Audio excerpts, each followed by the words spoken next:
Noun সাধারণত 4 জায়গায় বসে। এক সাবজেক্ট হিসাবে, অবজেক্ট হিসাবে, প্রিপোজিশনের পরে, কমপ্লিমেন্টের পরে, অর্থাৎ কমপ্লিমেন্ট হিসাবে।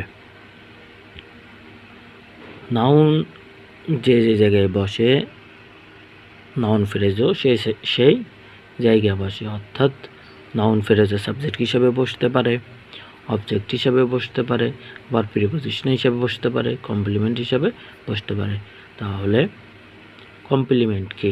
কমপ্লিমেন্ট হলো যদি সাবজেক্ট সম্পর্কে অতিরিক্ত তথ্য দেয় তাহলে সেটা হবে কমপ্লিমেন্ট। সাবজেক্ট ও ভার্ব এর পরের অংশ একই হলে ওই ভার্বকে বলা হয় লিঙ্কিং ভার্ব, আর ভার্বের পরের অংশকে বলা হয় কমপ্লিমেন্ট।